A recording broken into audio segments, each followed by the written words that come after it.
Gaza में ताज़ा हालात क्या हैं और ज़िंदगी किस ढर्रे पर आगे बढ़ रही है और आखिर गाज़ा का भविष्य, गाज़ा का मुस्तक़बिल क्या है, आज इसी पूरे मुद्दे पर बात करेंगे। मैं हूं खुर्रम शहज़ाद और आप देख रहे हैं न्यूज़ 18। अभी जिस तरीके से गाज़ा से जो ताज़ा हालात की ख़बरें आ रही हैं वो काफ़ी दिल दहला देने वाली हैं, क्योंकि अभी भी गाज़ा के मुस्तक़बिल को लेकर स्थिति साफ़ होती नज़र नहीं आ रही है। गाज़ा की गवर्नमेंट के ज़रिए से उनके मीडिया डिपार्टमेंट से एक बयान जारी किया गया है जिसमें ये कहा गया है कि इज़राइल ऐसी रुकावटें खड़ी कर रहा है जिसकी वजह से गाज़ा के अंदर जो एड्स है, जो राहत सामग्री है या फिर जो तिजारती ट्रक हैं उनका आना जाना जो है बहुत मुश्किल हो गया है। जो कमर्शियल व्हीकल्स हैं वो नहीं वहाँ पर एंट्री उनको नहीं दी जा रही। हालांकि जिस तरीके से सीज़ फायर हुआ था उसमें साफ तौर पर कहा गया था और इस बात पर इज़राइल ने इत्तेफाक किया था, उसने रजामंदी और सहमति जताई थी कि वो गाज़ा के अंदर रिलीफ सामग्री, रिलीफ का जो सामान है उसको जाने देगा, कमर्शियल गाड़ियों को जाने देगा, ताकि गाज़ा के अंदर जो इंसानी सूरत हाल है, जो वहाँ पर ह्यूमैनिटेरियन सिचुएशंस है, उसको इम्प्रूव जो है वो किया जा सके। अभी गाज़ा की गवर्नमेंट ने ये बताया है कि सिर्फ 24% राहत सामग्री, राहत का जो सामान है, जो ट्रक्स हैं उनको एंट्री दी जा रही है और इसके लिए इज़राइल ने बड़ी अजीब तरीके से चीज़ों को खड़ा किया है जिससे ताकि उसके ऊपर इल्ज़ाम भी ना आ सके। 10 अक्टूबर से लेकर अब तक 3203 ट्रक ही गाज़ा में एंट्री पा सके हैं। हालांकि अगर इस औसत को देखें तो ये 145 ट्रक रोज़ाना बैठता है। हालांकि अगर देखें तो रोज़ाना लगभग 6000 ट्रक जो है वो उनको एंट्री मिलनी चाहिए थी और सिर्फ जो है 145 ट्रक जो है वो रोज़ाना की जो है बुनियाद पर एंट्री पा रहे हैं। तो ये सिर्फ 24% के करीब है और इससे हालात आप कैसे होंगे आप अंदाज़ा लगा सकते हैं कि अभी भी वहाँ पर जो तमाम लोग हैं, जो तमाम गाज़ा के 24 लाख लोग हैं, उनके लिए बड़े मुश्किल हालात हैं और उनके लिए खाना हासिल करना एक बहुत मुश्किल काम होकर रह गया है। अगर बात करें कि जिस तरीके से इज़राइल जो है वो उसने इसके लिए एक अजीब व गरीब तरीका अपनाया है।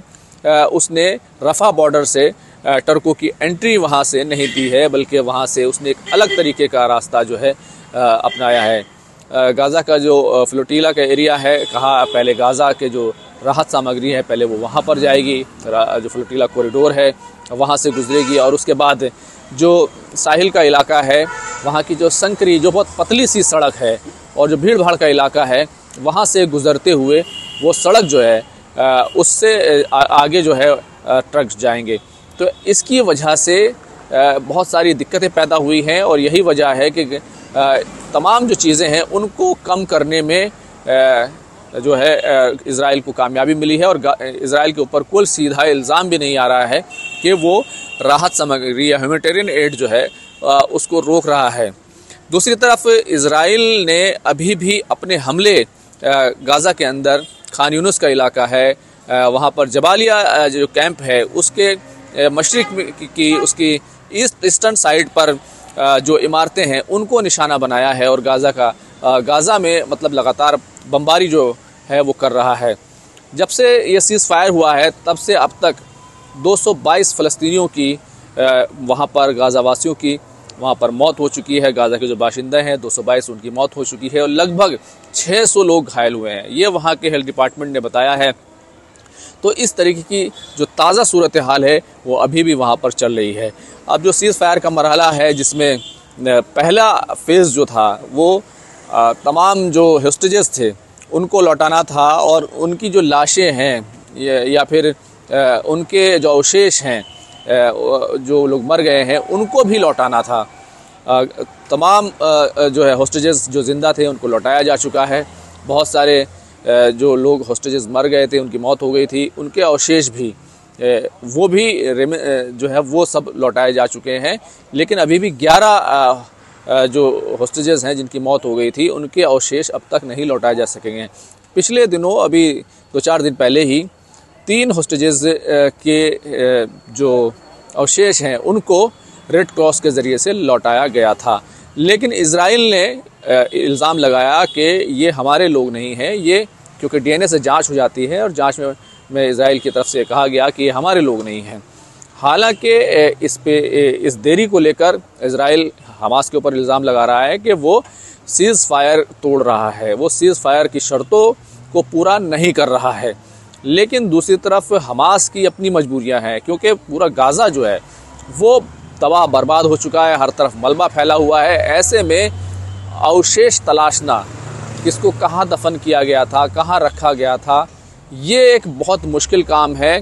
और दूसरी तरफ इजराइल ने क्या किया है कि जो हैवी मशीनरी है, बुलडोज़र्स हैं, उनकी एंट्री बैन कर रखी है। अब ऐसे हालात में ये आसान नहीं है और इस चीज़ को जो है इजराइल एक तरीके से सीज़ फायर की शर्तें पूरी ना करने के तौर पर इसको इस्तेमाल कर रहा है। आपको पता है कि मिस्र की तरफ से एक टीम भेजी गई थी, इजराइल ने उसको हरी झंडी दी थी कि वहाँ पर जाकर वो मदद करे कि कैसे कैसे जो होस्टेजेस हैं उनकी जो मोर्टल रिमेन्स हैं, उनके जो अवशेष हैं, उनको ढूंढने में मदद करे। लेकिन इससे भी बात नहीं बन पाई है कि 3 लोगों के जो अवशेष इजराइल को सौंपे गए थे रेड क्रॉस के ज़रिए से, उसको इजराइल ने कहा है कि हमास ने हमें धोखा दिया है और कोई दूसरे अवशेष जो है हमें सौंप दिए हैं। तो हालात अभी भी पूरे तरीके से असमंजस के बने हुए हैं और गाज़ा का भविष्य फ़िलहाल उसमें बहुत ही कुछ साफ नहीं है। क्योंकि अगर देखें तो गाज़ा के अंदर सड़कों का ठीक किया जाना ज़रूरी है, हॉस्पिटल्स और हेल्थ डिपार्टमेंट का ठीक किया जाना ज़रूरी है, और साथ ही साथ जो वहाँ पर खाने पीने का सामान है उसकी सप्लाई को ठीक किया जाना जो है, ये सबसे पहले ज़रूरी है।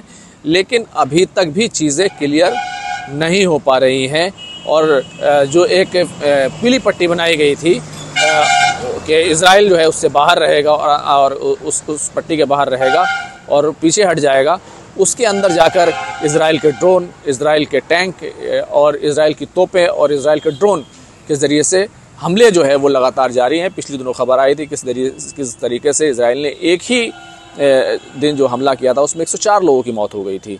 तो हालात किसी तौर से ठीक होते दिखाई नहीं दे रहे हैं, अभी भी असमंजस की स्थिति बनी हुई है। और कब जो है इंटरनेशनल स्टेबिलिटी फोर्स वहाँ पर तैनात होगी और उसमें पाकिस्तान के रोल को जो लेकर खबर आई है, उससे कुछ चीज़ें तो लग रहा था कि चीज़ें सेटल होती दिखाई दे रही हैं।